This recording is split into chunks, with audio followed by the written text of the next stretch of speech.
Seandainya pun nggak terpilih, saya tidak mati penasaran. Nah, itu dia. Benar. Iya kan? Karena Iya, gini, yes. kalau kemudian tiba-tiba umpamanya yang kepilih Pak Ung, aduh, pengen deh, Pak Ung yang kepilih ya. Kayaknya gue juga bisa, kenapa gue nggak coba ya? Nah. Pasti ada batin begitu, iya Kan, Om, iya kayaknya gua benar. bisa, kenapa nggak coba ya? Iya. Gitu.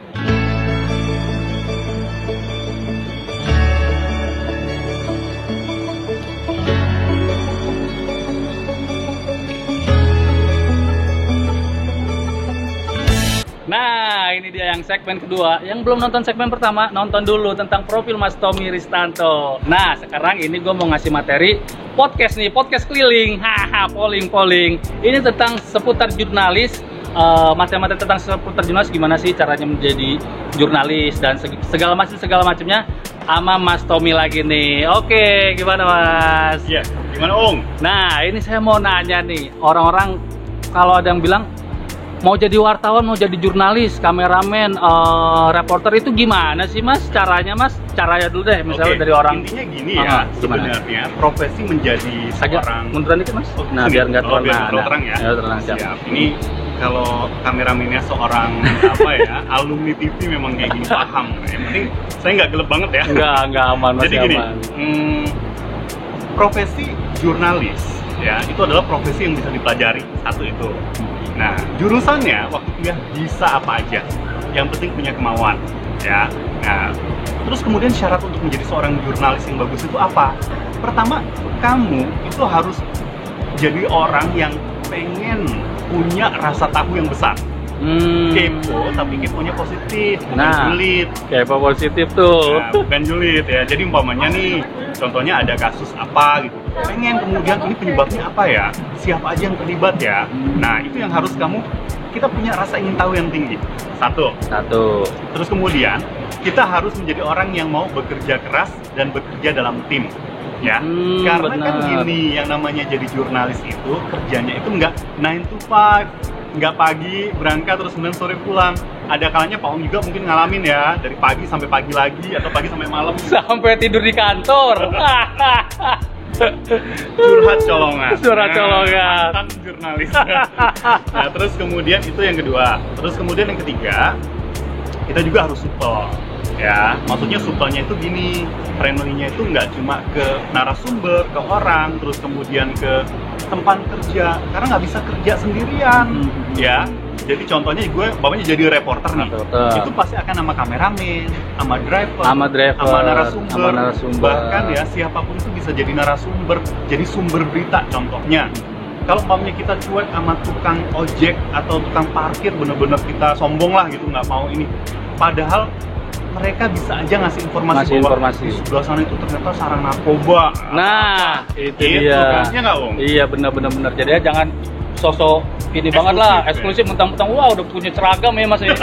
Udah pakai seragam kece nih, ada logo-logonya nih. Wah, jalannya begini. Wih. Jangan kayak begitu. Itu yang ketiga ya. Nah, yang ketiga. Terus yang keempat, harus banyak membaca. Ironis sekali kalau kemudian menjadi seorang jurnalis ya, jadi jurnalis, tapi kemudian nggak suka baca, nggak suka nyari informasi, malah cuma dapat informasi itu dari grup WA yang bisa jadi itu hoax. Nah, nggak bisa gitu ya teman-teman ya. Jadi jurnalis itu sebisa mungkin banyak baca, banyak memverifikasi data-data. Jadi kalau ada informasi A, umpamanya bahwa di Depok ada babi ngepet, dipercayain aja. Padahal harusnya kan zaman sekarang apa iya sih ada babi ngepet? Apa itu kita cari? Beneran nggak nih babi ngepet? Jangan langsung percaya aja telan mentah-mentah Mas ya. Nah, pokoknya gini, itu kan tadi challenge-nya jadi seorang jurnalis. Tapi jadi jurnalis itu juga seru banget. Yang pertama, kita bisa ketemu orang dari berbagai kalangan. Tadi ya, dari yang namanya tukang parkir, katakanlah ya, saya nggak bermaksud umpamanya bahwa tukang parkir itu rendah, enggak. Maksudnya profesi yang beragam dari tukang parkir sampai presiden. Ya, kita kalau memilih liputan bisa di istana atau bahkan ketika ada acara, presiden cuma jaraknya 10 meter dari kita. Nah, benar banget. Termasuk saya, salaman dan menjadi moderatornya. kayak gitu. Nah, dari mafia sampai kiai gue juga pernah. Dari mafia. Dari mafia sampai kiai, ya Nah, kan. bener. Terus satu, ketemu banyak orang. Kedua, ke tempat-tempat penting. Nah. Ya, kalau umpamanya jadi jurnalis, mau masuk kantor kementerian, mau kantor mana, tinggal nunjukin ID card, kita masuk. Kalau orang biasa, coba gimana Om? Kalau orang biasa, Nah. mau nganterin makan aja susah kali Om. Susah. Tapi itu kartu Edipers jangan disalahgunakan juga. Nah. Jangan mentang-mentang punya Edipers jangan ngerasa dibebas tilang Mas ya. Setuju banget Pak itu. Intinya adalah yang saya maksud adalah bahwa jadi jurnalis itu membuat kita ketika mau ke instansi untuk wawancara itu mudah gitu. Nggak kemudian yang jadi susah harus kirim dulu suratnya seminggu sebelumnya. Nggak ada kayak gitu. Karena yang namanya aksesnya dipermudah ya itunya Mas. Itu yang kedua. Yang ketiga itu kita juga bisa ke tadi banyak tempat ya, bisa di dalam dan luar negeri. Dan khusus untuk saya ya, itu karena dulu tuh kayaknya yang namanya keluar negeri itu adalah impian. Saya bukan dari keluarga kaya raya, jadi yang namanya keluar negeri itu adalah sesuatu yang mewah banget. Gitu. Makanya ketika kemudian jadi jurnalis, itu membuat saya bisa kemana-mana. Dan penugasan pertama saya jadi jurnalis itu ke Jepang, itu mimpi yang jadi kenyataan. Anjir, ke Jepang. Kalau saya dulu saya nggak pernah mimpi keluar negeri, tapi akhirnya dikirim juga ke New Zealand. Alhamdulillah, selamat ya Om. Iya, siap. Terus yang penting udah pernah kan? Udah pernah. Terus itu ya. Terus kemudian bentar lu, kalau Timur Tengah negara mana aja Mas sebutin dong? Timur Tengah yang intinya kalau negara yang udah saya kunjungi berapa sih? Yang penting Yaman. Yaman itu kan luas ya. Ada Yaman Utara, Yaman Selatan sama Pulau Socotra. Itu beda semua. 3 wilayah itu beda culture-nya. Ibaratnya kayak Indonesia kan luas ya. Beda pulau-nya beda. Terus kemudian kalau yang udah pernah ya Arab Saudi, kemudian pernah kemarin ke Turki, terus kemudian ke Maroko, ke Gurun Sahara gitu kan, ke Jepang, ke mana lagi ya, ke Australia juga pernah gitu macam-macam. Gitulah intinya adalah saya bukan pamer di situ, tapi menurut saya karena saya berlatar belakang yang keluarga sederhana, mendapatkan kesempatan keluar negeri itu adalah sesuatu yang anugerah gitu, yang benar-benar pencapaian yang patut saya syukuri. Terus satu lagi apa nih? Jadi jurnalis ya juga itu kita senengnya adalah kita one step ahead. Orang lain belum tahu ada apa, kita udah dapat pantulan-pantulan bocoran informasi, ada penggerbekan KPK nih, OTT ya gitu. Terus kemudian yang juga nggak kalah penting, dan ini bahkan menurut gue yang paling esensinya, jadi jurnalis selain kita menyampaikan kebenaran ya, fakta-fakta gitu, kita juga bisa menolong orang. Benar banget. Contohnya adalah ketika ada musibah, kita tuh memberitakan apa-apa yang dibutuhkan, mengabarkan kondisi terkini. Terus kemudian saya juga pernah ada yang butuh bantuan ya, kita liput, terus kemudian bantuan berdatangan, ya kan? Sama, gue juga pernah ngalamin waktu di program Inspirasi Pagi. Ya benar. Ya kan? Jadi artinya kalau kemudian dari gara-gara kita liput ya, kita beritakan, terus kemudian merinding nih gue. Waktu itu soalnya gue pernah gitu. Jadi ada pasien miskin, tapi karena dia nggak tahu cara ngurusnya kartu gitulah gitu. Dan kemudian akhirnya kan bingungan bayar. Terus kemudian setelah gue tanya, ini miskin dan dia punya tapi belum diurus. Akhirnya sama rumah sakitnya dibebaskan pembayaran. Siap. Itu kan seneng ya Om ya. Nah, ada lagi Mas tadi ya? So far udah. Senengnya jadi jurnalis ya. Nah, sekarang Mas, jadi permasalahannya gini Mas. Misalnya kita nih ada seseorang udah agak susah, udah ngelamar, nggak diterima, sedangkan dia punya passion jadi jurnalis, punya passion jurnalis gitu, di bidang kuliner atau jalan-jalan, dia pengen bikin kuliner, bikin jalan-jalan. Nah, sekarang kan zamannya YouTube Mas. Apakah YouTube ini bisa kita jadi jurnalis di YouTube ini Mas gitu? Bisa banget. Nah, kan tapi ada yang namanya citizen jurnalis. Tapi walaupun kita nggak harus terdaftar atau terwadahi dalam satu media gitu, itu bisa. Jadi gini, kan kalau saya sih udah menyebut mereka itu adalah jurnalis, tepatnya citizen jurnalis atau jurnalisme warga ya. Dan dulu kan banyak di net ada program Net 10. Terus kemudian setahuku juga dulu ada di Metro TV, aku nggak tahu apakah sekarang masih ada. Tapi prinsipnya gini, sekarang itu kan mediumnya itu sangat luas. Zaman awal-awal aku jadi reporter, itu HP-nya itu masih poliponik. Nggak, foto itu harus pakai kamera, nggak punya foto HP kayak sekarang. Betul. Itu gamenya cuma masih yang ular-ularan ketemu buntut doang tuh kalau mati.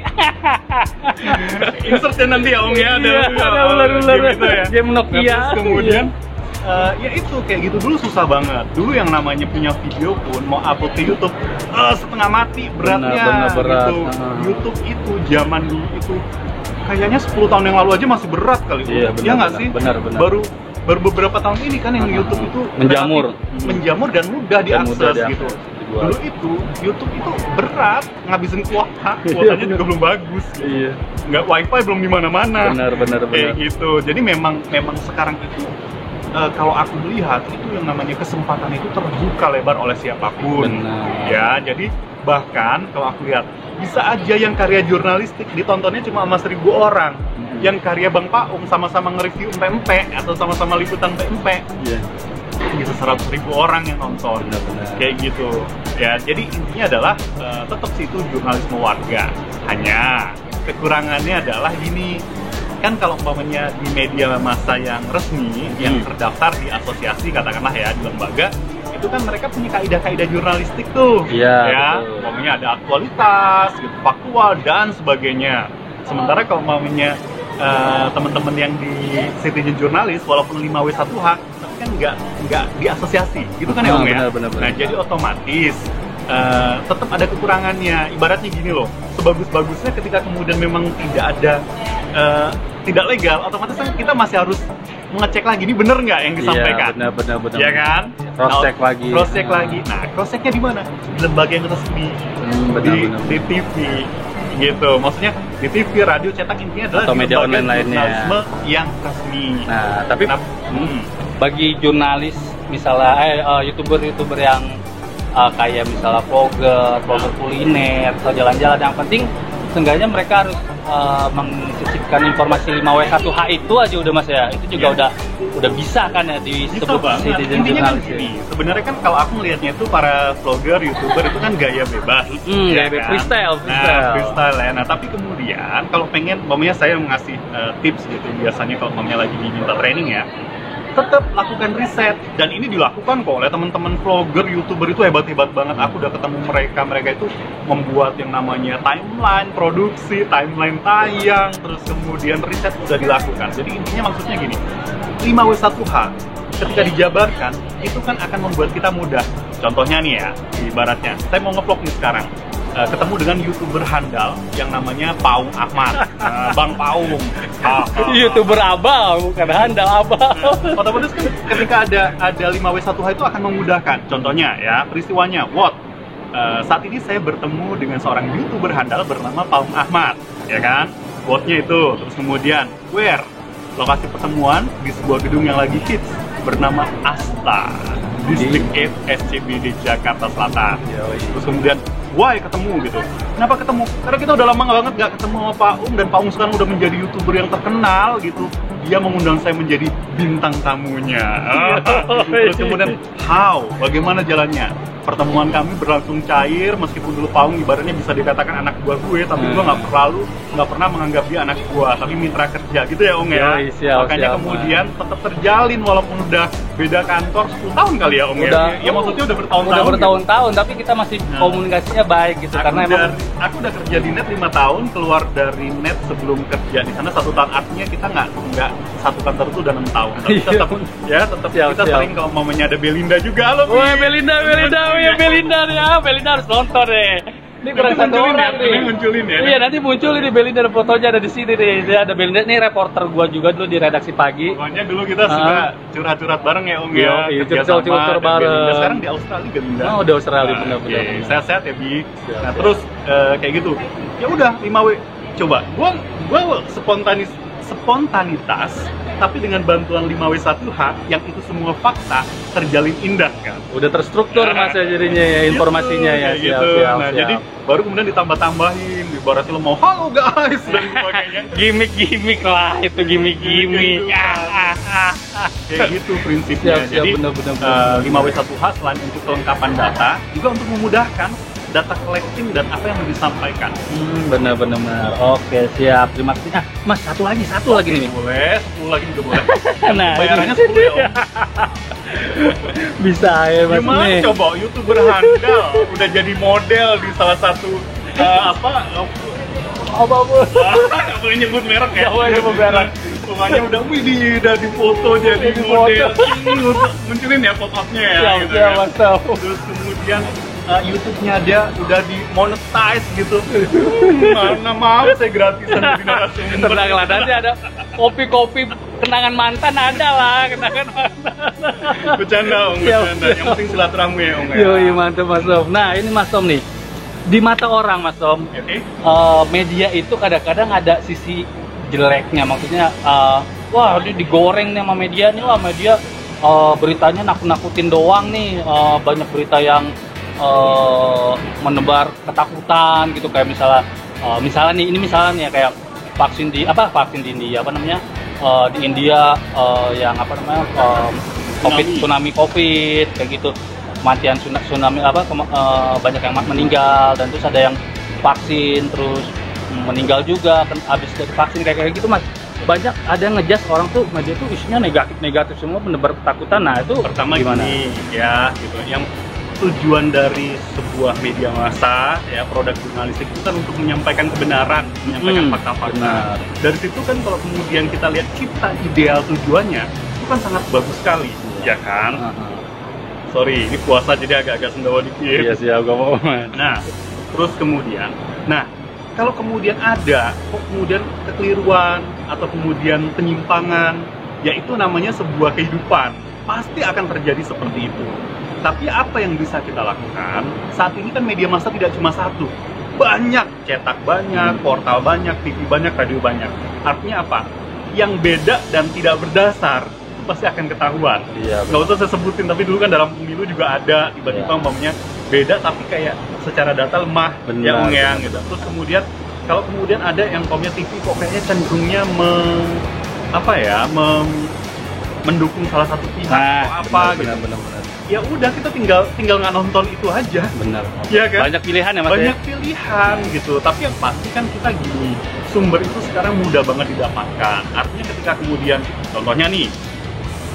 contohnya ada teman saya gitu kan, merasa dirugikan karena informasinya bukan informasinya salah, tapi dia menggunakan sumber yang tidak izin, bisa langsung protes. Nah, Ya benar. bisa langsung protes, dan sekarang protesnya bisa langsung email, ada WA, Ada ya kan? IG. Ada IG, Iya. Twitter, di-mention. Jadi Iya. cepet banget apapun. Contohnya ketika ada kekeliruan gitu, bahwa kok gini sih perasaan di sini ini. Oh ya, kami ada kekeliruan. Benar. Atau kemudian pasti akan. Tapi prinsipnya kalau aku gini, media itu penting banget, bro and sis, ya. Karena ibarat ini adalah salah satu pilar demokrasi. Kalau seandainya ibaratnya nggak ada media, atau media benar-benar tidak menjalankan fungsi secara baik, yang rugi adalah masyarakat. Benar. Ya kan? Gitu. Jadi intinya adalah media itu penting banget sebagai sarana penyambung lidah kita semua gitu, untuk kemudian mengawasi dan sebagainya. Bagaimana? Jadi jangan underestimate. Ini cuma goreng-goreng ini. Yakin deh, tujuan media itu bagus gitu. Jadi kalaupun ada mungkin itu namanya penyimpangan yang harusnya kita sebagai masyarakat ikut meluruskan. Ya, karena kita sekarang bisa memberikan kontrol, mengkritik juga bisa. Gitu. Tapi jangan kemudian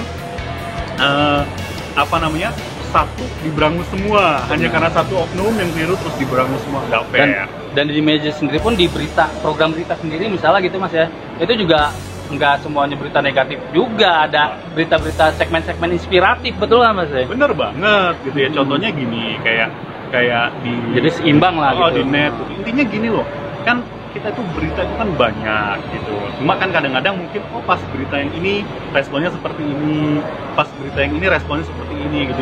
Jadi prinsip itu sebenarnya yang namanya karya jurnalistik itu idealnya kan sudah melalui sebuah tahapan gitu ya, proses yang memang benar-benar dilakukan secara ketat gitu, secara baik gitu.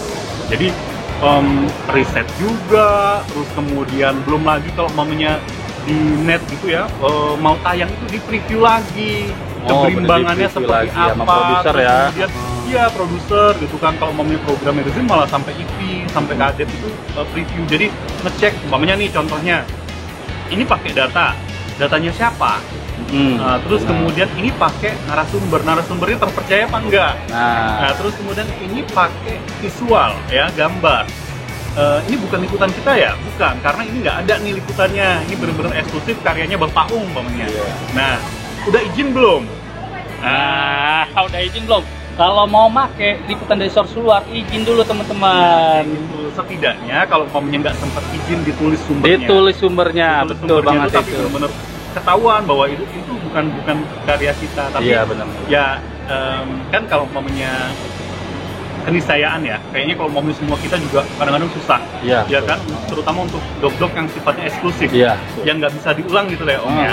Kalau maunya ibaratnya liputan lalu lintas ya kita bisa kapanpun, gitu. Tapi kalau maunya momen gitu ya, kan itu nggak mungkin diulang. Nah, ya udah kita pakai prosesi atau sumber Paung Ahmad, umpamanya seperti itu. Jadi sekali lagi kalau aku ingin menekankan juga gitu bahwa media itu penting banget gitu sebagai penyeimbang dan juga mengontrol demokrasi ya, kehidupan kita bernegara. Terus tadi kalau kemudian apa ya, ada media-media mainstream yang kemudian kerasa kamu kurang cocok, media alternatif juga banyak. Sekarang kalau saya amatin ya di kanal podcastnya Bang Deddy Corbuzier, waduh, semua narasumber penting udah pada kesana semua. Iya, benar-benar. Padahal bukan jurnalis sih. Nah, benar itu. Di YouTube sekarang udah bisa jadi salah satu alternatif kita mencari informasi atau nyari berita gitu, teman. Ya kan, gitu. Jadi prinsipnya kalau saya sih saat ini ya, jangan pernah meng-underestimate apapun. Kalau ada yang kurang bagus, kontrol, dan bila perlu berikan masukan. Nah, terus kita juga harus yang namanya peka terhadap zaman. Ya, zamannya sekarang canggih. Kamu apapun daripada julid, lebih baik kreatif. Benar. Manfaatkan apapun selagi itu positif. Itu sih. Oke, terima kasih banyak nih Mas Tommy nih. Nggak berasa udah mau setengah jam dan mataharinya udah turun. Udah mau maghrib ini, kita mau ngabuburit lagi nih, kita mau foto-foto di sini Mas ya. Oh, siap. Kurang lengkap nih kalau misalnya nggak foto-foto di distrik 8 ya nggak? Jangan lupa subscribe ya kalau subscribe di channel Mas Tomris. Tulisannya apa Mas? Ada di sini ya nanti ya. Tomris TV. Tomris TV. Ketik aja Tommy Ristanto akan keluar. Keluar. Prinsipnya adalah kalau Bang Paung kan tips-tips di bidang ojol, terus kemudian tadi ya ngobrol-ngobrol sama temen-temen yang dinilai inspiratif. Kalau saya support lebih ke berusaha sharing apa-apa yang penting untuk kalian. Gitu. Contohnya bagaimana sih kemudian mengejar impian, bagaimana ngomong agar lancar dan tidak nervous. Bener. Oke, siap, langsung aja cus ke channel YouTube-nya Mas Tomris dari sekarang. Subscribe dan bunyikan loncengnya biar nggak ketinggalan video-video dari Mas Tomris. Oke, terima kasih Mas Tomris. Waktunya nih kita mau foto-foto dulu. Semangat terus, sehat selalu dan tetap positif.